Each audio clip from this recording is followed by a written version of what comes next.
रामायण का जिक्र हो तो भगवान राम के अलावा रावण का नाम भी याद आता है।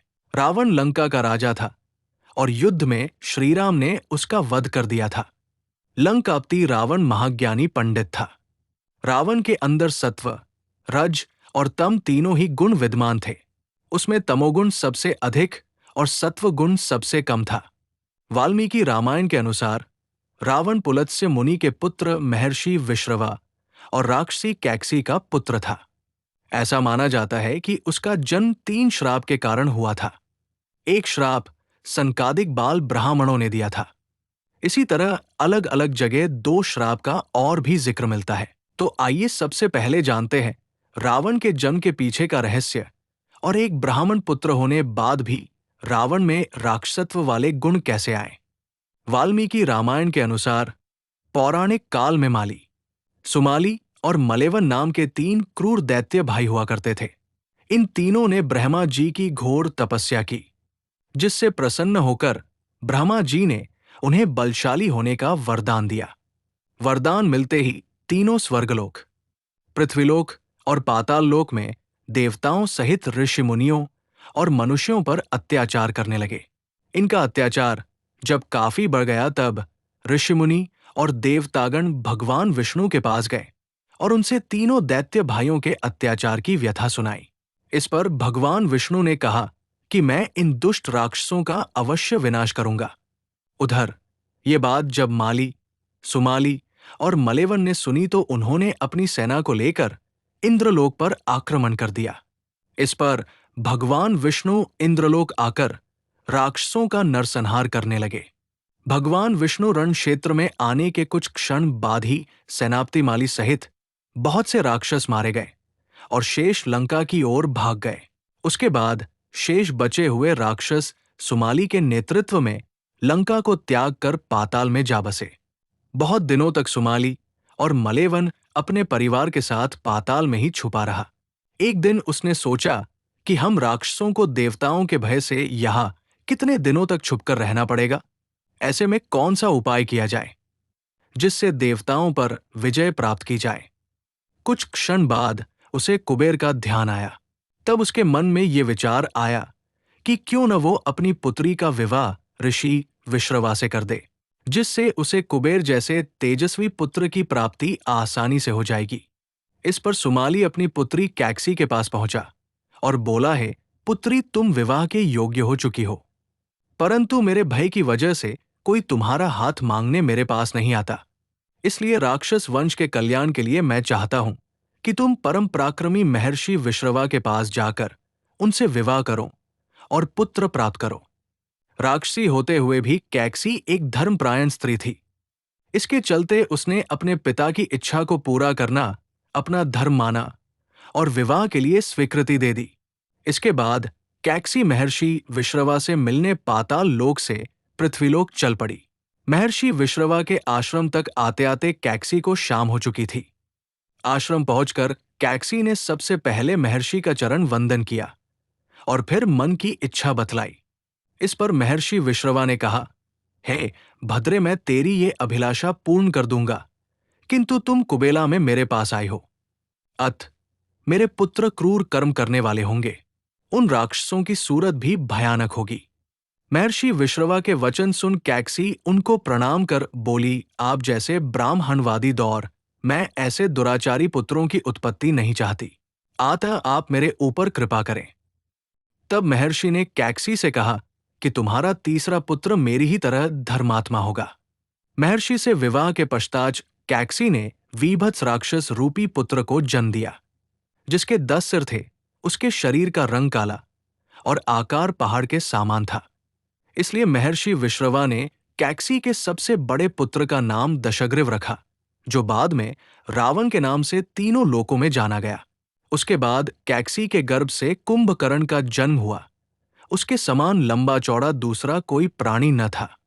तदंतर बुरी सूरत की सुपर्णखा उत्पन्न हुई। सबके पीछे कैकसी के सबसे छोटे पुत्र धर्मात्मा विभीषण ने जन्म लिया। आइए अब जानते हैं कि वो 3 श्राप भी बने रावण जन्म के कारण। 1.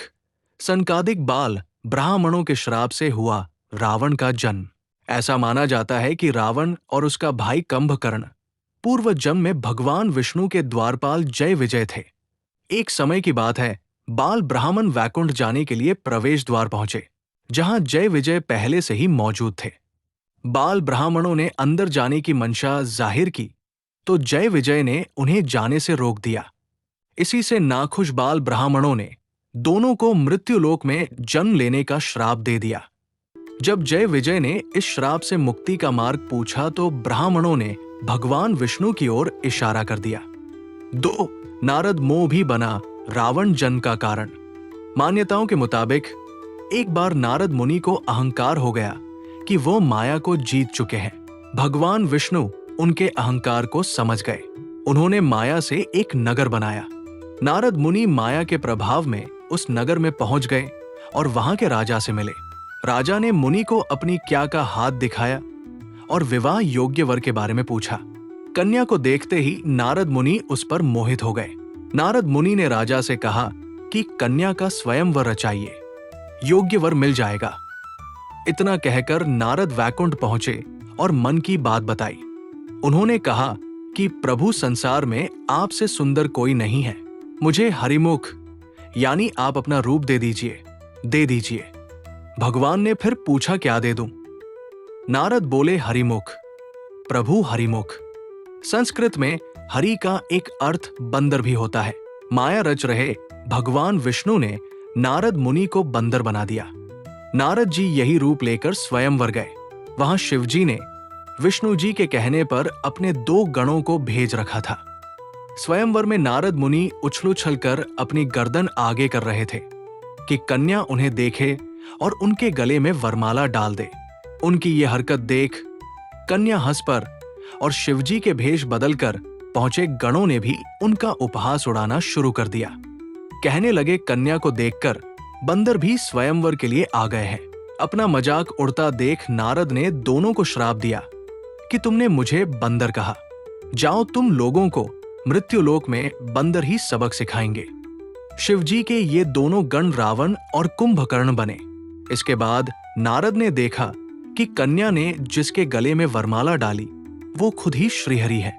तब नारद ने उन्हें श्राप दिया कि जिस तरह तुम मेरी होने वाली पत्नी को ले गए और मैं वियोग विलाप कर रहा हूं, एक दिन तुम्हारी भी पत्नी का हरण होगा और तुम विलाप में वन वन भटकोगे।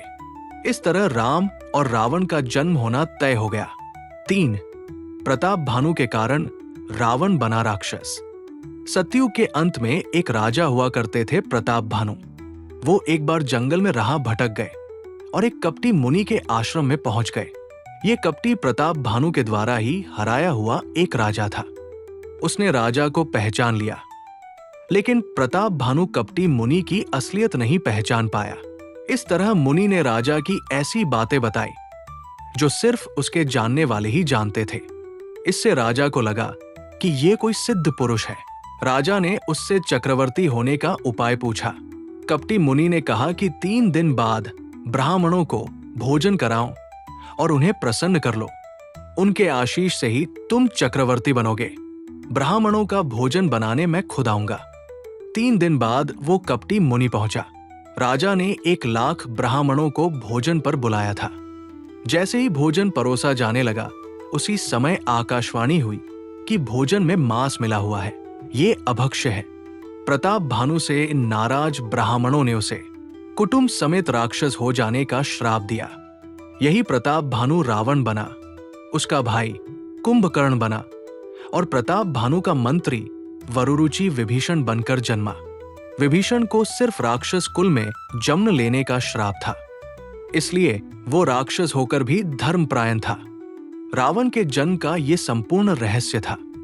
इस तरह 3 श्राप के कारण एक रावण का जन्म हुआ था। तो दोस्तों, आपको हमारी आज की प्रस्तुति कैसी लगी हमें कमेंट बॉक्स में जरूर लिखकर बताइएगा और इसी तरह की और कथाओं के लिए कथा संग्रह सब्सक्राइब कीजिएगा। बोलो जय श्री राम।